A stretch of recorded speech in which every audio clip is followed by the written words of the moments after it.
எல்லாம் நன்மையாக நடக்கட்டும், அனைவருக்கும் அனைத்தும் கிடைக்கட்டும் என்று ஒருவன் எல்லாம் தன்னுடையது என்று நினைக்கிறானோ அன்றே அவன் தோல்வியை தழுவுகிறான். நல்ல மனிதனாக இருந்து மாண்புகளை காத்து நல்ல எண்ணத்தோடு அவன் வாழும் பட்சத்தில் அவனுடைய எண்ண ஓட்டங்கள் அவனை சரியான பாதையில் வழிநடத்தினால் அவனுடைய வெற்றி உறுதியாகும்.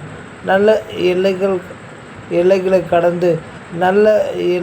கடந்து நான் என்ற அகந்தை இல்லாமல் செயல்படும் ஒருவனால்தான் மனிதனாக இருக்க முடியும். மனிதனாக இருந்து மாண்புகளை காத்து நல்லபடியாக வாழ்வோம். நல்ல எண்ணங்கள் வளர்ந்து அனைவரும் நல்ல வாழ்க்கை வாழ வாழ்த்துகிறேன்.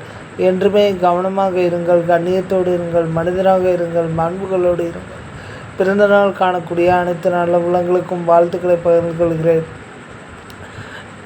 நான் என்ன செய்ய வேண்டும் என்பதை நீங்கள் தெளிவாக எனக்கு முடிவெடுத்து அளிக்கிறீர்கள். அதற்கு நான் என்றுமே கடமைப்பட்டிருக்கிறேன். அந்த உணர்வுகளை நான் மதிக்கவும் வேண்டும்.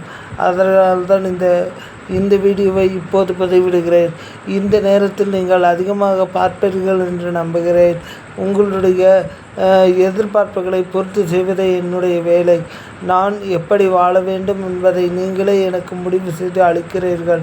நான் எப்படிப்பட்ட விஷயங்களை செய்ய வேண்டும், எனக்குள் இருக்கக்கூடிய வெற்றிகள் என்ன, எனக்குள் இருக்கக்கூடிய குறைபாடுகள் என்ன, எனக்குள் இருக்கக்கூடிய தோல்விகளுக்கான வழிகள் என்ன, இவையெல்லாம் உங்கள் காலடியில் சமர்ப்பிக்கிறேன். நான் என்ற எண்ணம் எனக்குள் இருக்கக்கூடாது என இறைவனை பிரார்த்திக்கிறேன். நான் என்ற எண்ணம் எனக்குள் இருந்தால் நான் அழிவது உறுதி. நான் என்ற எண்ணத்தை உங்களுக்குள் கடவுள் விதைத்தால் நீங்கள் அதை அழிக்கும் அளவுக்கு உங்கள் குணத்தை வளர்த்து கொள்ள வேண்டும். நாம் என்ற எண்ணம் நம்மை கூட்டி பிடிக்கும். நான் என்ற எண்ணம் நம்மை கழித்து கட்டும்.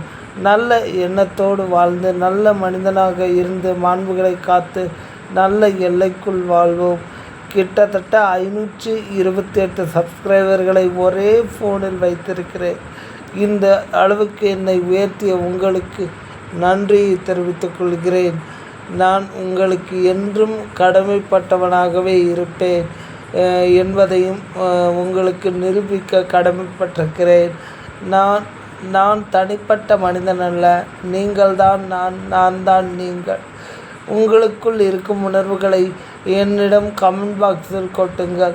நான் சரியாக சொல்லவில்லை என்றால் அதற்கான எதிர்ப்புகளையும் நாகரிகமாக வெளிப்படுத்துங்கள். இதுதான் என்னுடைய ஆசை. நன்றியுடன் ஐயம்பெருமாள். நீங்கள் என்றுமே நன்றாக இருக்க இறைவனை பிரார்த்திக்கிறேன். நீங்களாக இருங்கள். எந்த சூழ்நிலையிலும் உங்களுக்குள் மாற்றத்தை